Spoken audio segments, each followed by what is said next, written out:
A Souza Produções convida você a se tornar um patrocinador. Semeie no nosso ministério. Com a sua oferta poderemos produzir muito mais vídeos. Este é um ministério independente e, por isso, precisa da sua participação. Inscreva-se no canal e compartilhe os vídeos. Seja um multiplicador desta visão.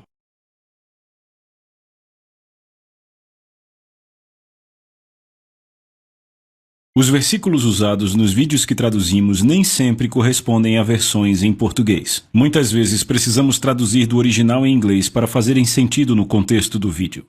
O poder dos pensamentos.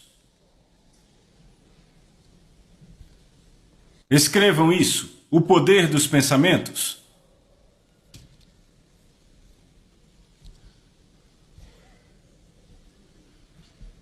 Pensamentos são poderosos. O que são pensamentos?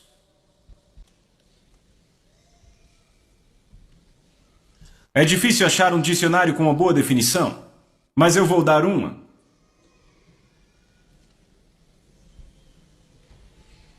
Certo? Pensamentos são poderosos, mas o que são eles exatamente? Eu escrevi uma boa definição para vocês.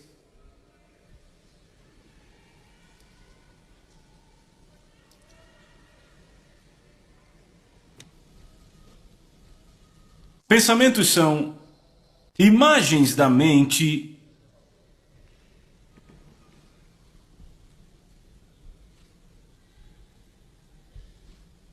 que têm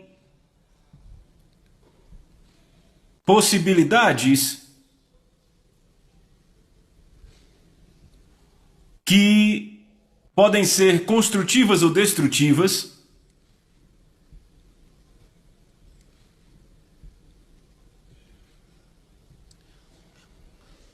E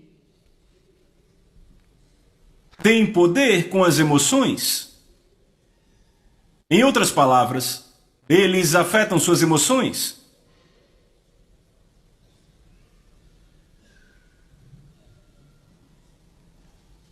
Às vezes, eles são imaginações, mas eles são mais do que imaginações. Porque imaginações são apenas imagens que vêm para você. Mas pensamentos, muitas vezes,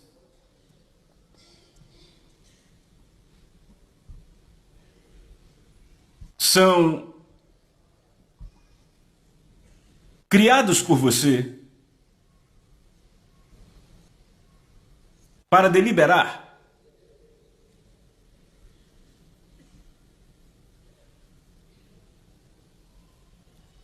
Eles podem estar prendendo você esta noite, ou, como resultado dos seus pensamentos, você pode estar experimentando gloriosa liberdade hoje. Pensamentos são tão importantes. Muitas vezes subestimamos as possibilidades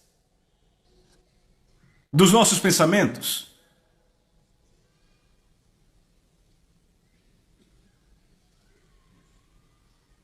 Até que você mude o pensamento de um homem, você não pode mudar a vida dele. Você não pode mudar o seu estado. E desta forma não se pode mudar a sua propriedade.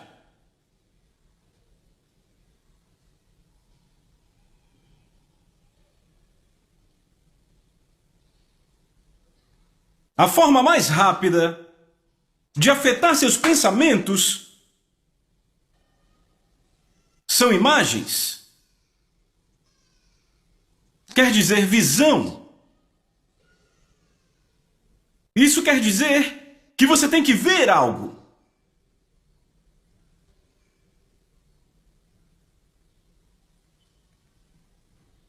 Deus disse a Abraão, sabe, ele disse ao homem, quando ele não podia ter um filho, e ele já era um homem velho, a sua esposa já era velha, E Deus disse a ele: você vai ter um filho.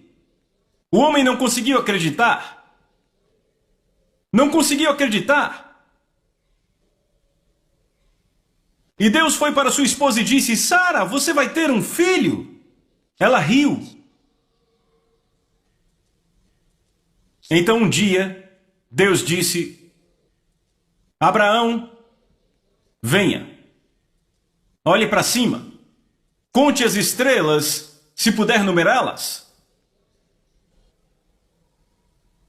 Deus, na verdade, não estava pensando na forma das estrelas, nem no número delas, nem se o homem poderia contá-las.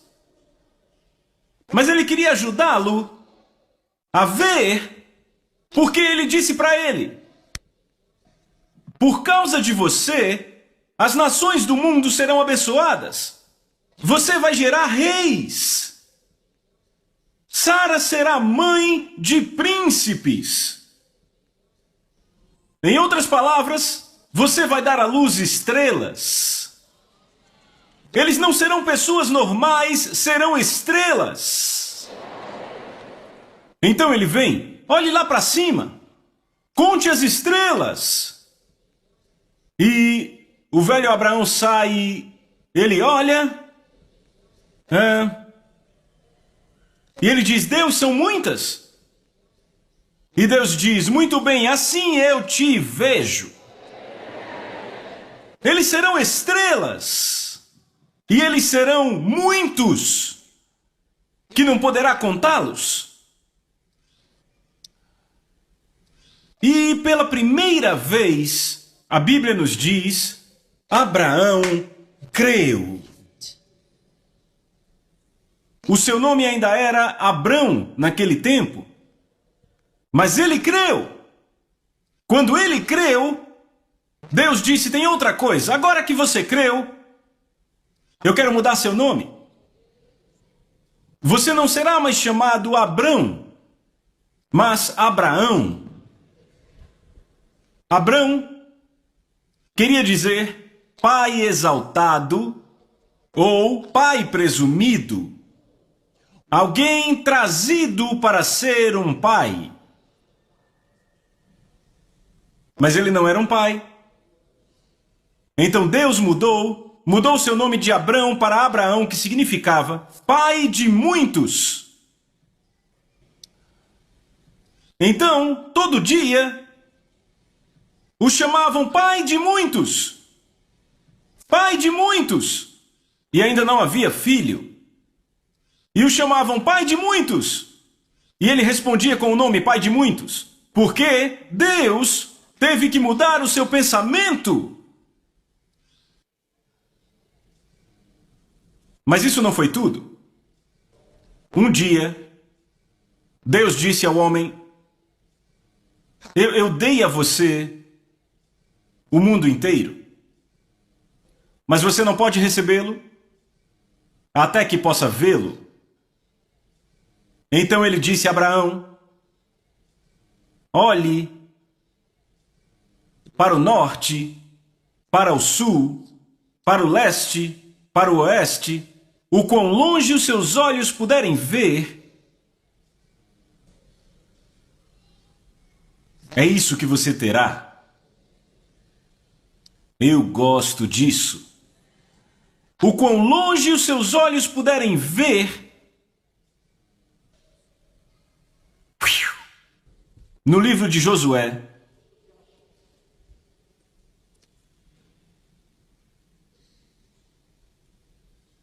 Josué capítulo número 6,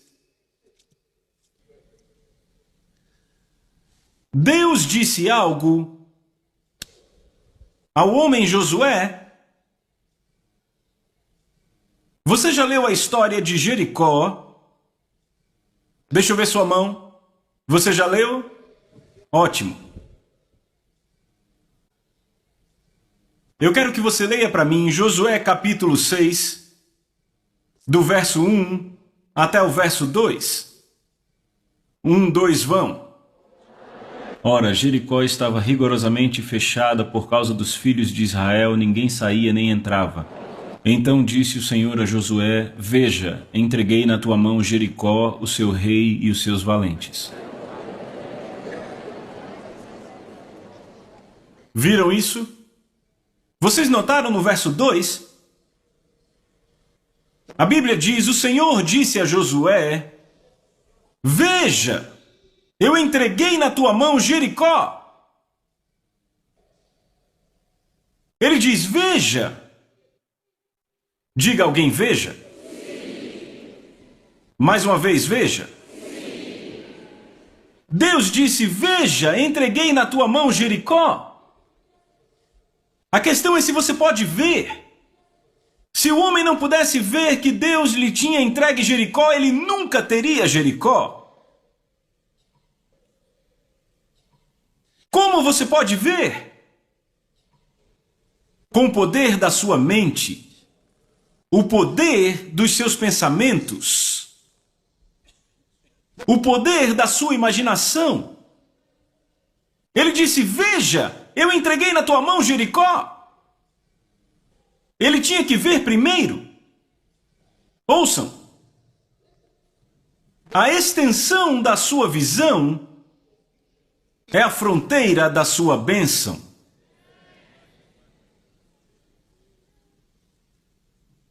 O quão longe a sua visão puder ir é o quanto você vai possuir.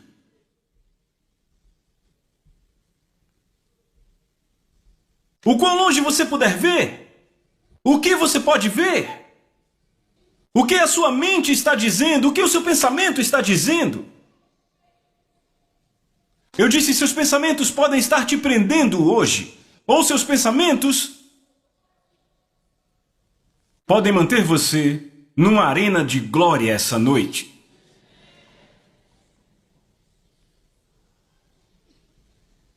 Pense nisso.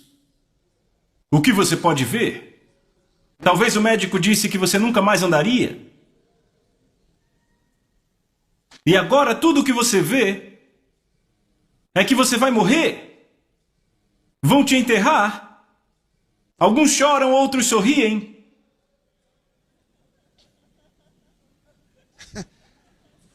Eu sei que você não gostou dessa parte dos que sorriem. Acontece, sabe? E não dá para dizer por que pessoas choram quando alguém morre. Não é sempre porque amam a pessoa. Talvez ela estivesse devendo algo, sabe? Senhor, não a deixe morrer ainda porque ela tem que me pagar.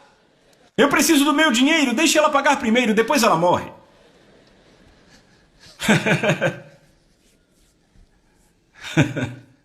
Sim. Aleluia. O que você vê? Sabe, um dia eu ia orar por um jovenzinho, um garotinho de 9 anos. E depois me disseram, eu me lembro agora, o mesmo erro que eu cometi agora, cometi lá. Depois me disseram que era uma garota. Parecia um garoto, se vestia como um garoto. Então eu achava que era um garoto, e eu achei outra vez que era um garoto, e lá me corrigiram, disseram: não, é uma garota. Eu disse: desculpe, vestido como um menino, parece um menino, e age como um menino, então... Ok, então, vamos para a história. Quando eu impus minhas mãos nesta criança, eu já... Agora notem, ela não podia andar. Então a tiraram da cadeira de rodas, e quando tiraram da cadeira de rodas e eu pus minhas mãos sobre ela, vocês entenderam? Logo eu percebi que ela estava assim. Ela estava pronta para correr, e ela fazia assim. Assim que eu disse curada, ela saiu correndo, eu tive que pegar ela. Eu disse: espere. Ela já tinha decidido em sua mente, ela ia correr, era hoje.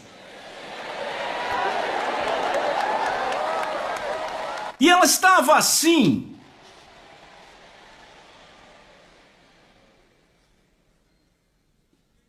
Imagens da mente. Ou hoje há alguém aqui cuja mente o mantém preso? Qual o problema? Bem, disseram que eu tenho isso, tenho aquilo e aquilo outro.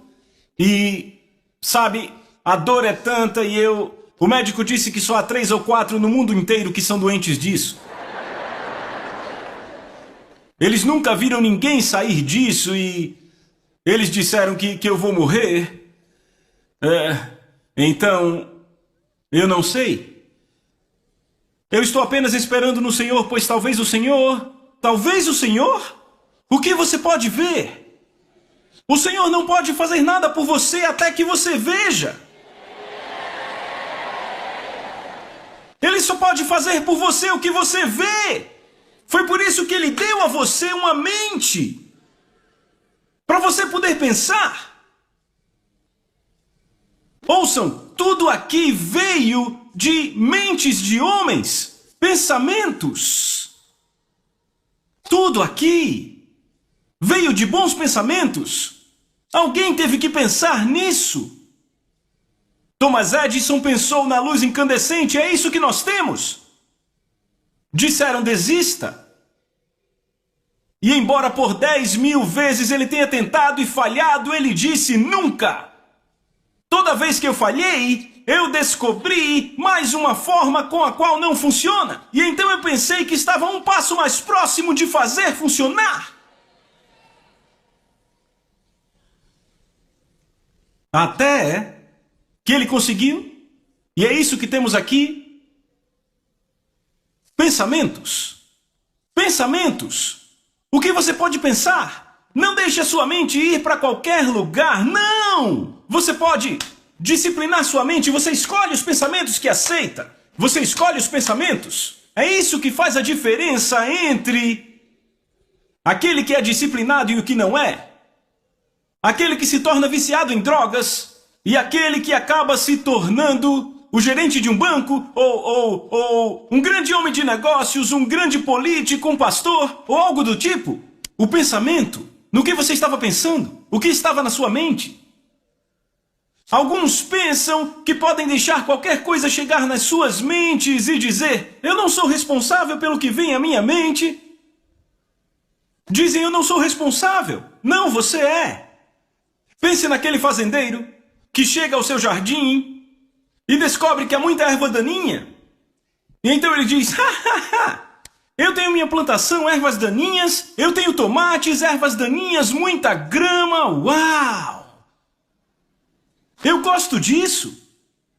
O que você acha que vai acontecer? Ele definitivamente não é fazendeiro. Pelo menos não é um bom. As ervas daninhas vão destruir a colheita. E dizem, não importa. Deixe que tudo cresça. Eu não sou responsável. Eu não sei como chegaram aqui. Você não sabe como chegaram aqui. Mas você não pode deixá-los ficar aqui. Você tem que decidir. A Bíblia diz, para montar guarda pela sua mente, não deixe que todo pensamento entre. Você escolhe que pensamentos aceitar. É isso que vai mudar sua vida. Os pensamentos que você escolhe permitir. Os pensamentos que você escolhe permitir. Esses são os pensamentos que vão te afetar. Que pensamentos você vai permitir? Pensamentos são poderosos. Você escolhe. Você escolhe. Você escolhe a direção para onde seus pensamentos vão. É você que define. A Bíblia diz como o homem pensa, assim ele é. A sua vida vai para onde seus pensamentos vão. Talvez você não saiba disso, ninguém nunca te contou, mas hoje você é exatamente o que os seus pensamentos criaram ontem. Você está dizendo que algo que aconteceu comigo, que eu não tive nada com isso, Tem a ver com meus pensamentos? Não exatamente. Mas seus pensamentos podem te manter aí. Não importa o que vem ao seu caminho. Não importa o que acontece com você. Não importa como aconteceu. Não importa em que situação você se encontra. Mas é você que faz a escolha de não permanecer nesta condição. Você tem que fazer uma escolha.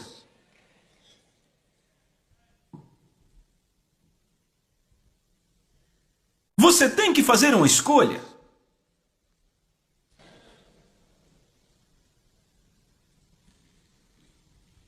E sabe, o resto é história. Aleluia! Aleluia! Não! Não fique lá! Não fique lá! Não fique lá! Não importa o que ninguém diz, a sua vida vai continuar numa posição em que é limitado por limitações humanas. Você vai ser limitado pelo conhecimento de outras pessoas. Você tem que escolher não. Tem que dizer não.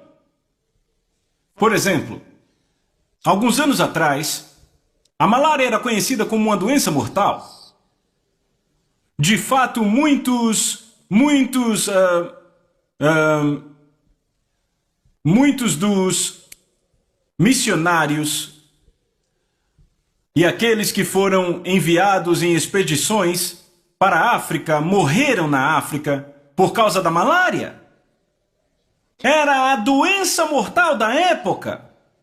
Todos tinham medo da malária. Se alguém tinha malária, já sabiam que ele já era. Diziam, ele está com malária, ele está acabado. Mas assim que encontraram a cura para a malária, ninguém mais tinha medo da malária. O que aconteceu? Disseram, há uma cura. Diziam, há uma cura. Diziam no rádio, há uma cura. Colocaram em livros e jornais, há uma cura. E então, ei, você ouviu, há uma cura para a malária. Nós não temos mais medo da malária. Porque alguém descobriu sobre a malária. Então minha vida deveria estar limitada pelo conhecimento de outros homens. Se não pudessem descobrir sobre isso, eu estava acabado.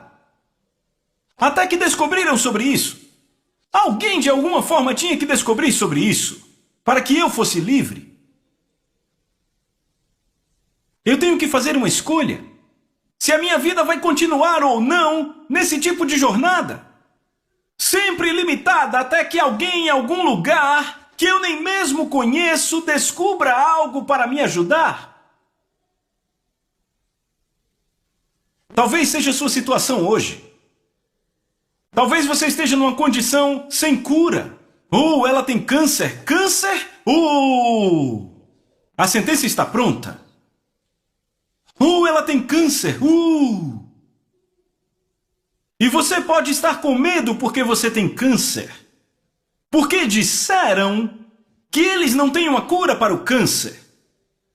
E você está pensando, bem, disseram que não tem cura? Eles disseram, quem são esses eles? A pergunta para você é, existe uma cura para o câncer? É você que decide. Bem, não importa se eles têm ou não uma cura, eu tenho uma cura.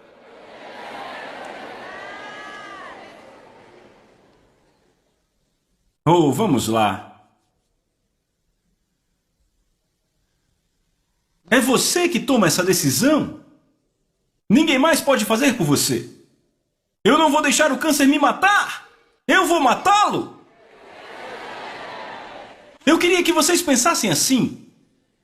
Sabe, eu tenho estado na minha mente muitas vezes. Muitas vezes. Você já leu sobre Davi e Golias? Vamos. Alguém aqui? Você sabia que aquela história é verdade? Você sabia que aconteceu de verdade? Ou vocês acham que eles inventaram de alguma forma? Não, é uma história real. Golias era real. Ele era o gigante de Gate. Davi era real. É mais fácil as pessoas acreditarem que Davi era real do que Golias era real. Golias não era uma imaginação. Golias era real. Ele era grande, era enorme.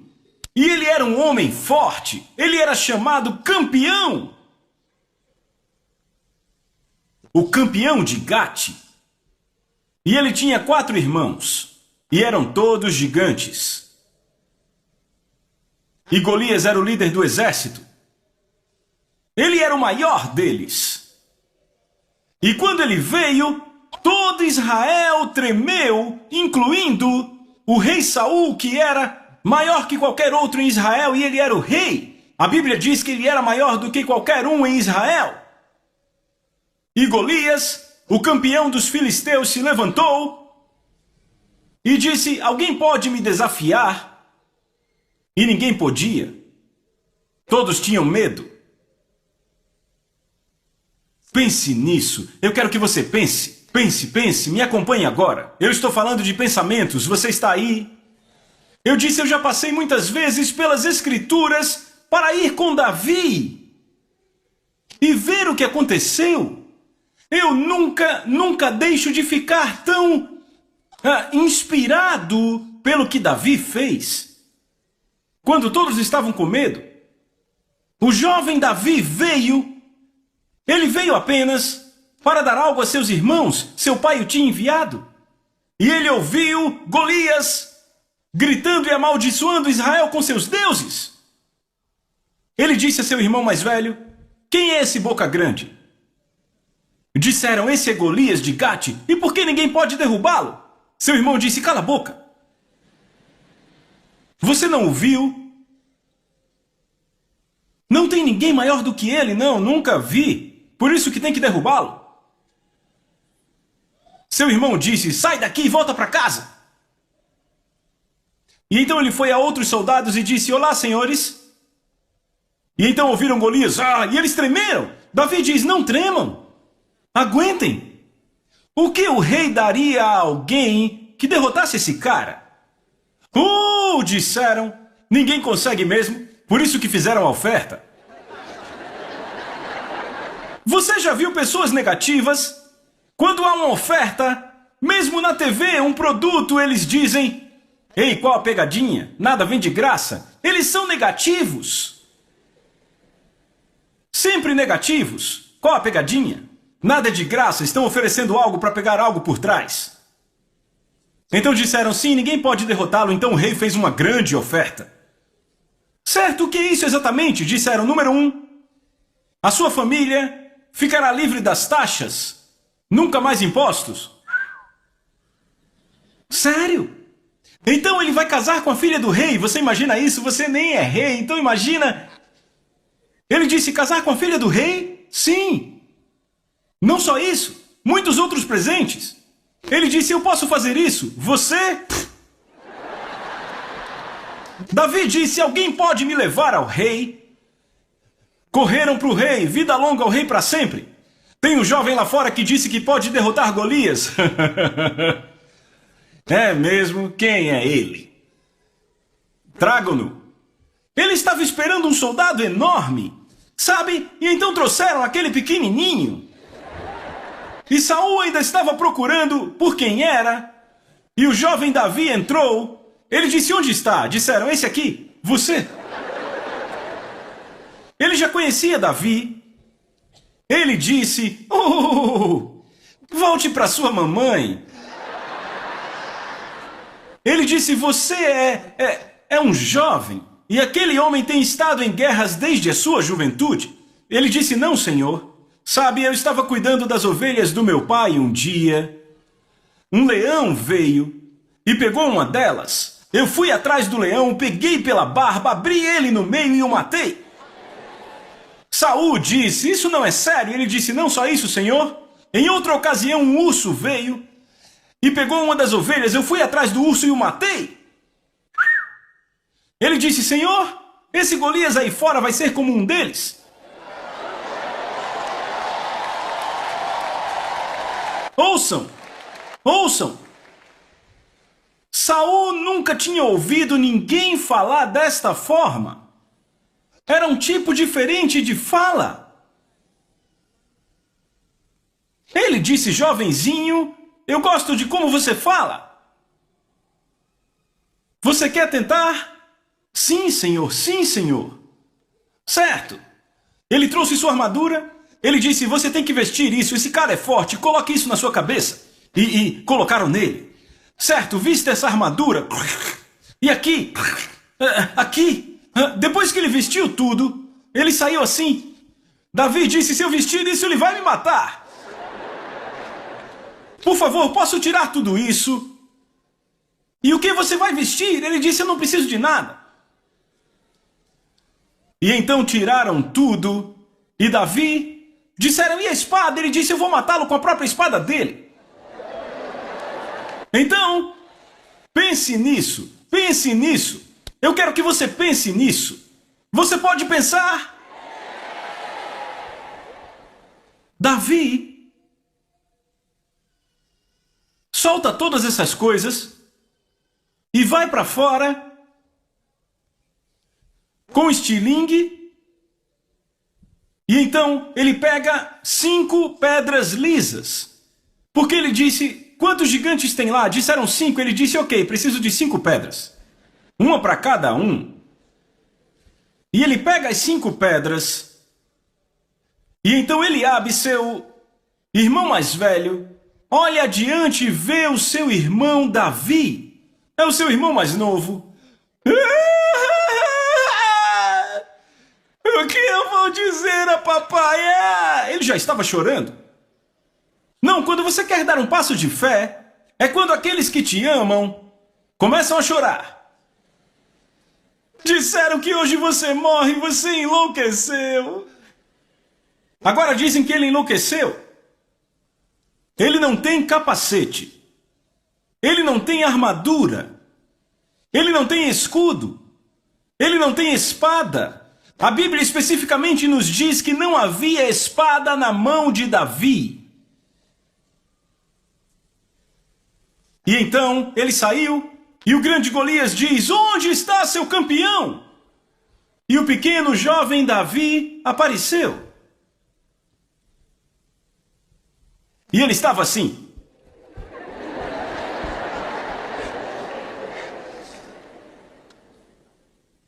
E Golias pegou sua espada assim. Ei, onde está ele? Você? Você acha que eu sou um cão? E Davi... Sabe, alguém poderia ser mais estúpido que isso? Temos um exército inteiro e apenas Davi na frente deles fazendo assim.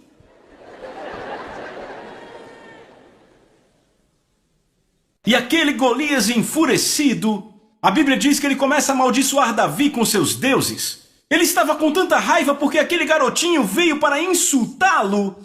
Isso é um insulto, você é um rato, você. E enquanto ele dizia tudo isso, Davi disse, você vem contra mim com espada, com escudo, com a lança, mas eu vou contra você em nome do Senhor dos Exércitos.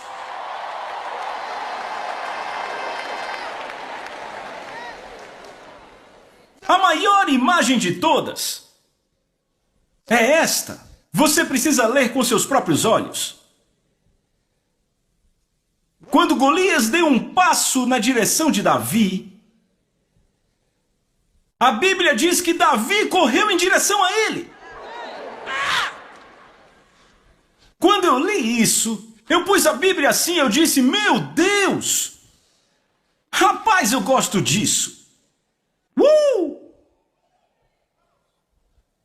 Davi correu em direção a ele. Talvez ele devesse ter feito assim.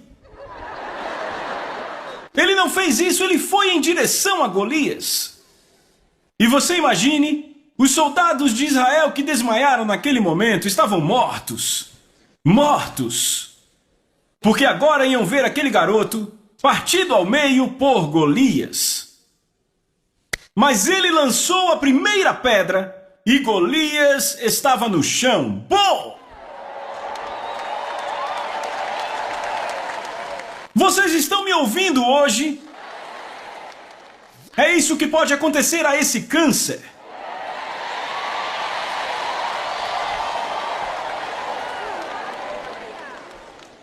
Sim!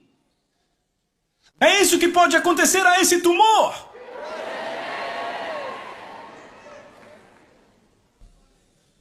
É uma escolha. Quando você diz, disseram que é muito grande. Disseram que está no último estágio. Disseram que eu vou morrer. Disseram. O que você vê? O que você vê? Às vezes você vê o que você não quer ver. Às vezes, algo por dentro te mostra o que você não quer ver. Não. Você muda sua mente. Muda seus pensamentos. Muda seus pensamentos. Se você tiver que falar alto, faça isso. Diga, eu rejeito esse pensamento em o nome de Jesus.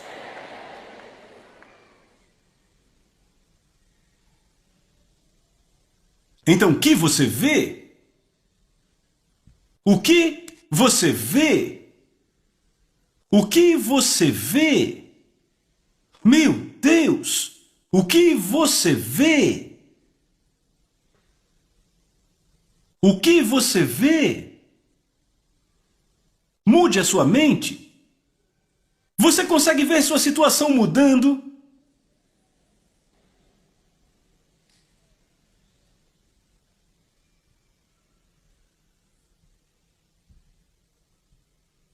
Eu disse, seus pensamentos podem te prender. Porque você fica, como eu vou resolver, como eu vou pagar, como eu vou sair disso, me diga como. Você fica perguntando como, e aí é que está o problema. Porque você está perguntando a Deus como? Como? Deus, o Deus Todo-Poderoso não sabe como, você não sabe quem Ele é. Sabe, muita gente ora para Deus, mas a pergunta é, eles sabem quem Ele é? Alguém diz, quando eu vê-lo, eu vou fazer perguntas. Eu estou muito ofendido.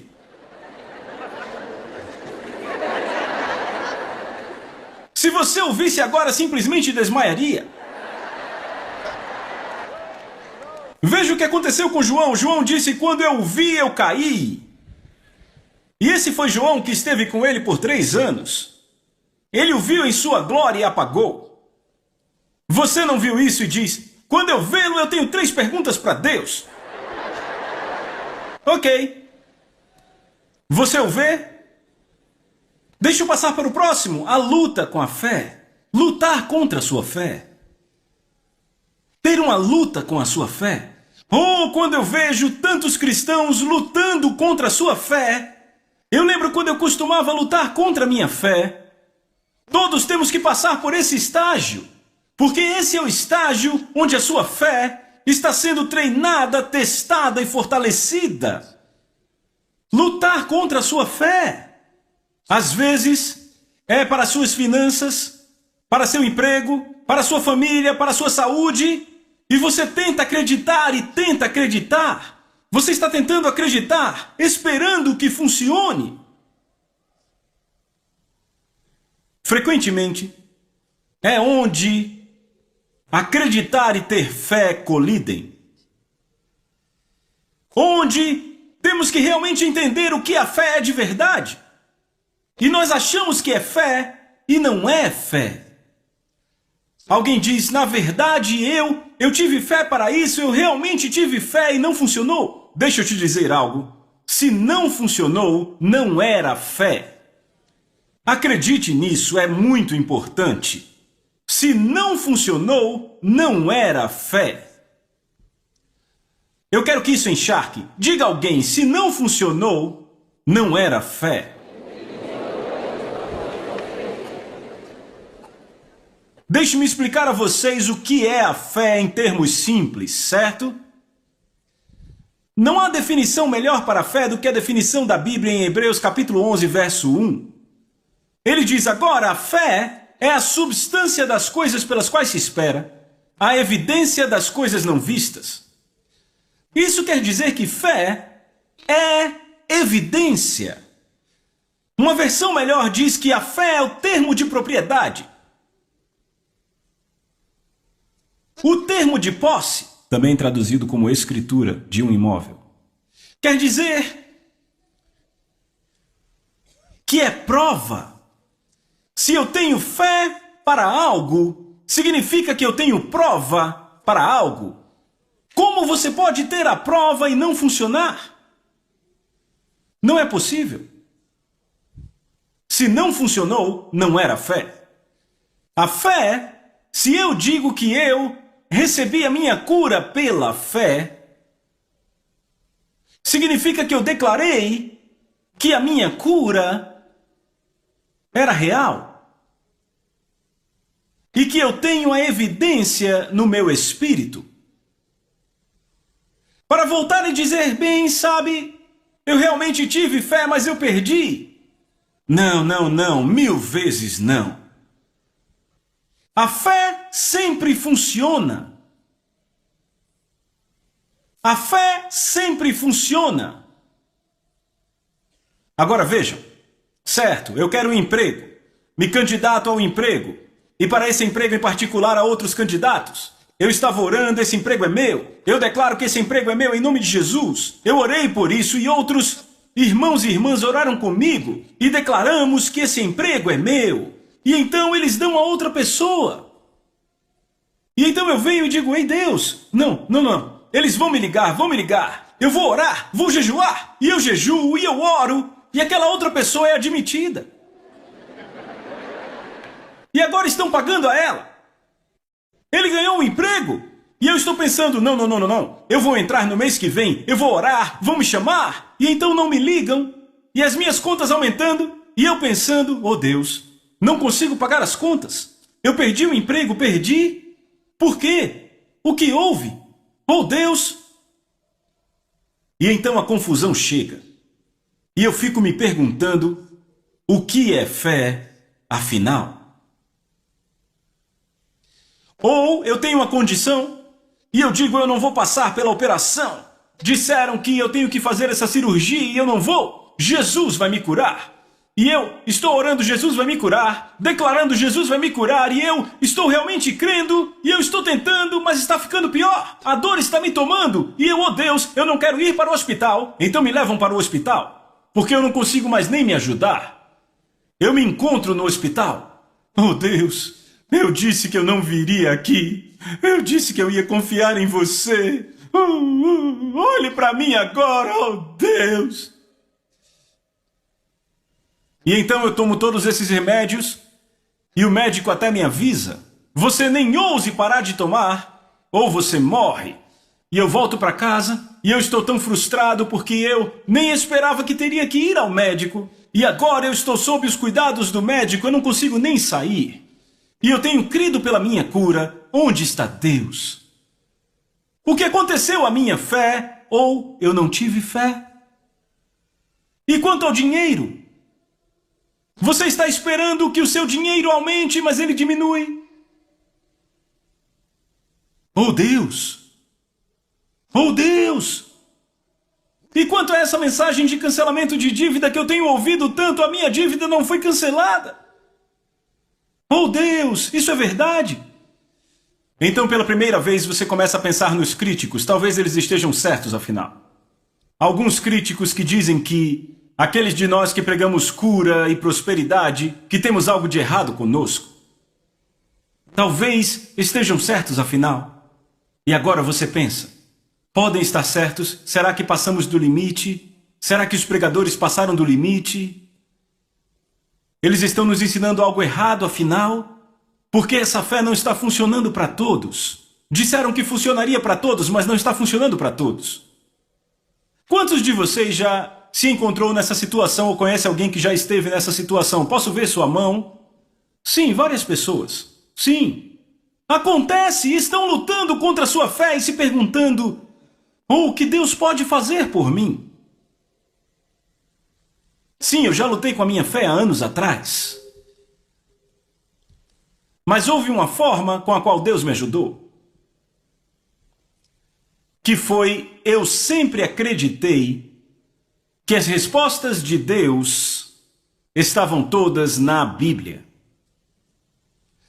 Então, quando eu tinha desafios à minha fé, eu voltava para a Bíblia para descobrir o que estava errado. Por que não funcionou? Por que minhas expectativas não foram como eu imaginava que seriam? E então, gradualmente, eu encontrei a resposta. Eu descobri que há uma grande diferença entre acreditar e fé. Uma grande diferença entre acreditar e fé. E eu pensei, há uma resposta. Há uma resposta. Há uma diferença entre a fé e acreditar. É aí que está a resposta. A fé e o acreditar. Quando você acredita, você diz: Deus, eu acredito, eu te agradeço. Você está fazendo isso por mim. Ou você já fez por mim. Eu declaro e toda essa coisa. Amanhã você vai dizer a mesma coisa. Porque está acreditando. Na fé, você já se apropriou. É seu. Você já pegou. Você vê. Seus pensamentos vão nessa direção. Você não pensa: meu Deus, e se não acontecer? Por favor, que aconteça. Ou por favor, que aconteça. Por favor, é minha chance. Por favor, Deus. Ou por favor. Enquanto você está pensando: por favor, Deus, que aconteça. Ou Deus, por favor, eu vou te glorificar mesmo. Ou Deus, eu te louvo realmente. Isso não é fé. Você está acreditando. Isso não é fé.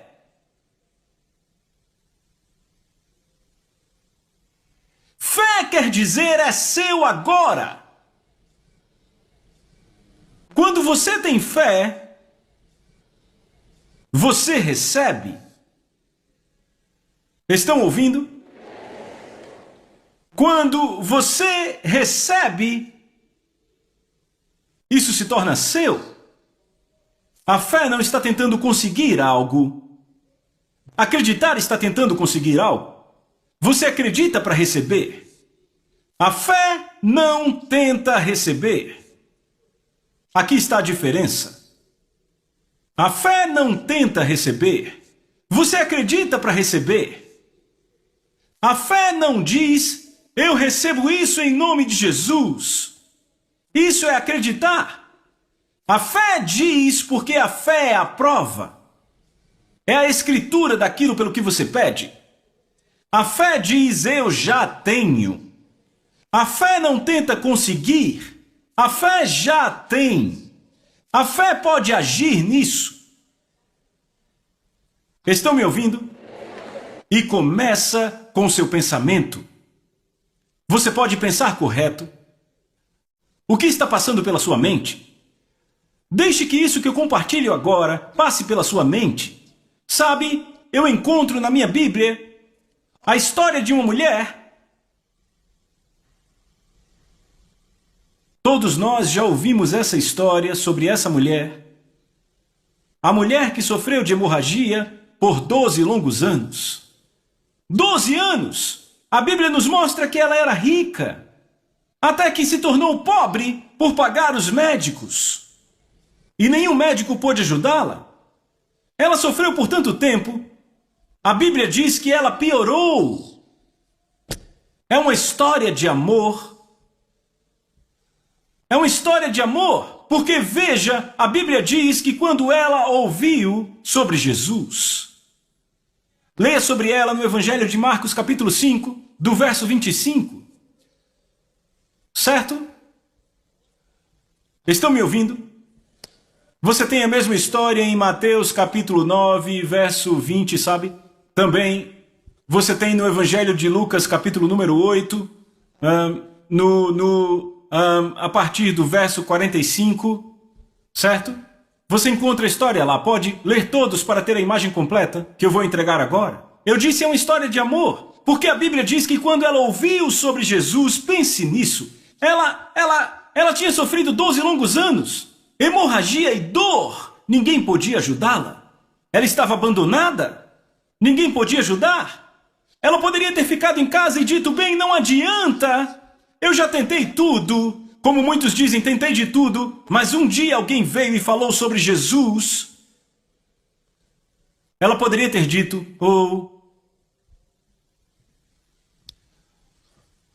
é um daqueles enganadores, um daqueles charlatões. Não disseram não, esse aí nos ama. Você precisa ouvi-lo falando. Você vai ouvir a voz do amor através dele. Você vai ver os olhos dele. Estão cheios de amor. Eu estou sofrendo com hemorragia. Eu não posso ir lá. Não, disseram, ele ama você. Ele não vai te rejeitar. Você pode se aproximar. Próximo a ele, os fariseus nem vão olhar para mim. Não, esse não é um fariseu. Os saduceus não vão me ver. Não, ele não é um saduceu. Vem, mas ele é Jesus. Ele cura pessoas. Ela disse, uau. Disseram, ele abre os olhos dos cegos. Ele cura ouvidos surdos, faz os aleijados andarem, até os amputados são curados, aqueles com membros amputados são curados. Nada disso a tocou até que um dia disseram, ele encontrou um leproso que estava morrendo com lepra e ele o tocou e ela disse, ele o tocou? E ninguém toca um leproso? Disseram, esse aí toca, esse aí toca. É uma história de amor. Quando ela ouviu isso, ela disse, tudo o que eu preciso fazer é tocar a orla do seu manto. Se eu puder tocá-lo, eu serei curada. Porque ela reconheceu que se aquele homem amava tanto, eu nem preciso que ele me note. Quer dizer, sou eu que vou tocar naquele poder. Ele nem precisa me notar. Então ela disse, eu gosto disso, a Bíblia diz no Evangelho de Mateus, ela pensava, era um pensamento, ela pensava, se apenas eu tocar as suas vestes, eu serei curada. Era um pensamento. Qual o seu pensamento hoje? Uma senhora não podia ir ao encontro. Ela disse, eu tenho que ver o pastor Chris, eu tenho que ver, disseram, está tudo cheio. Ela disse, ok, posso ficar aqui enquanto ele passa, eu só quero vê-lo, se eu vê-lo serei curada. Agora ela não podia andar, numa cadeira de rodas. Enquanto ela estava ali, o pastor Chris passou, ela disse, eu estou curada. E adivinhem, quando ela disse isso, ela se levantou e a doença se foi dela. As dores, o diabetes, tudo o que a punha naquela cadeira de rodas. E ela começou a andar e correr. Glória a Deus! Aleluia! Ela disse, tudo o que eu preciso fazer é ver. Ela não conseguia entrar no lugar. No auditório ela disse, quando ele passar, eu apenas quero vê-lo. Se eu vê-lo, eu serei curada. E era tudo o que ela precisava. E ela foi gloriosamente curada. Tantos outros foram curados assim. Mas você está bem aqui. Você está aqui. Talvez foi a sua fé. Você pode ter um milagre hoje. Sim. Ei, enquanto isso passa pela sua mente, aquela mulher pensava, se eu puder tocá-lo, tocar suas roupas, eu serei curada. Ela pensou nisso. Ela pensou, veja, eu gosto disso porque, sabe, quando ouvimos sobre o amor de Deus, a esperança chega. A esperança chega. Quando ouvimos do amor de Deus, a esperança chega. Quando você ouve que Deus te ama, então você sabe, eu não vou morrer assim. Porque Ele me ama, você pode confiar no amor dEle. A Soso Produções convida você a se tornar um patrocinador. Semeie no nosso ministério. Com a sua oferta poderemos produzir muito mais vídeos. Este é um ministério independente e, por isso, precisa da sua participação. Inscreva-se no canal e compartilhe os vídeos. Seja um multiplicador desta visão.